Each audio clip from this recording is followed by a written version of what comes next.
महर्षि वेदव्यास, जिन्हें कृष्ण द्वैपायन भी कहा जाता है, हिंदू धर्म के महानतम ऋषियों में से एक थे, जिनका भारतीय इतिहास, धर्म और संस्कृति पर अमिट प्रभाव पड़ा।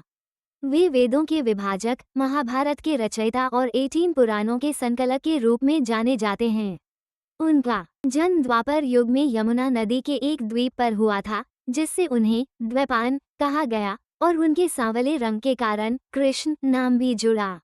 उनके पिता महर्षि पराशर और माता सत्यवती थीं, जो एक मछुआरे की पुत्री थीं।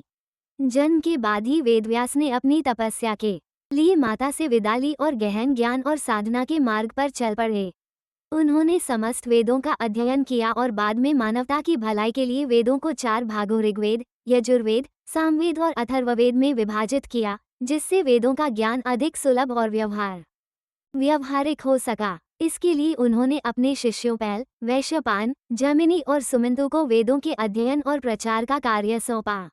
वेदव्यास का सबसे महान कार्य महाभारत की रचना थी, जो संस्कृत भाषा में लिखित विश्व का सबसे बड़ा महाकाव्य है और इसे पंचम वेद भी कहा जाता है। उन्होंने इसे रचते समय भगवान गणेश को लेखक के रूप में आमंत्रित किया, जिन्होंने शर्त रखी कि वे बिना रुके लिखेंगे और यदि वेदव्यास रुके तो वे लेखन बंद कर देंगे।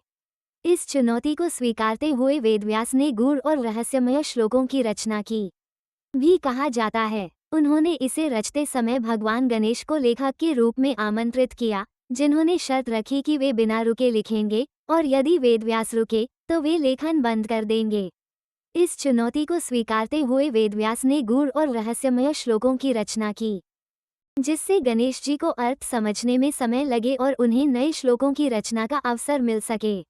महाभारत न केवल कौरवों और पांडवों के संघर्ष की गाथा है, बल्कि यह धर्म, अधर्म, न्याय, सत्य, कर्तव्य और मानव जीवन की जटिलताओं का विस्तृत चित्रण है। इसमें भगवद गीता का उपदेश भी सम्मिलित है, जिसमें श्री कृष्ण ने अर्जुन को धर्म और कर्तव्य की वास्तविक व्याख्या दी। महर्षि वेदव्यास ने न केवल ग्रंथों की रचना की, बल्कि वे भारतीय राजवंशों की राजनीति में भी महत्वपूर्ण भूमिका निभाते रहे। जब हस्तिनापुर के राजा विचित्रवीर्य की मृत्यु के बाद कोई उत्तराधिकारी नहीं रहा, तो सत्यवती ने वेदव्यास को अपनी योग शक्ति से वंश को आगे बढ़ाने के लिए बुलाया। उनके आशीर्वाद से धृतराष्ट्र, पांडु और विदुर का जन्म हुआ, जिनसे आगे चलकर कौरव और पांडव वंश की उत्पत्ति हुई। वेदव्यास के पुत्र शुकदेव भी महान योगी और संत थे, जिन्होंने राजा परीक्षित को श्रीमद्भागवत कथा का उपदेश दिया और उन्हें मोक्ष प्राप्त करने में सहायता की। वेदव्यास ने न केवल महाभारत की रचना की, बल्कि उन्होंने ब्रह्मसूत्र, योगविशिष्ट और हरिवंश पुराण जैसे ग्रंथों की भी रचना की। अध्यात्म और आत्मज्ञान पर गहन प्रकाश डाला गया है। वेदव्यास द्वारा रचित 18 पुराणों में श्रीमद्भागवत पुराण विशेष रूप से प्रसिद्ध है, जो भगवान विष्णु के अवतारों और उनकी लीलाओं का जीवंत वर्णन करता है। इसके अतिरिक्त स्कंद पुराण, विष्णु पुराण, शिव पुराण और देवी भागवत पुराण जैसे ग्रंथ भी वेदव्यास की लेखनी का परिणाम हैं।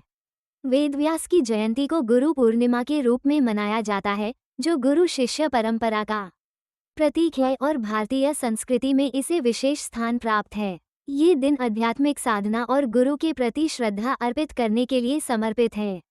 वेदव्यास को भगवान विष्णु का अंशावतार भी माना जाता है, जिन्होंने मानवता को धर्म और ज्ञान का मार्ग दिखाने के लिए अवतार लिया। उनके द्वारा दी गई शिक्षाएं, ग्रंथ और उपदेश युगों युगों तक मानव समाज का मार्गदर्शन करते रहेंगे।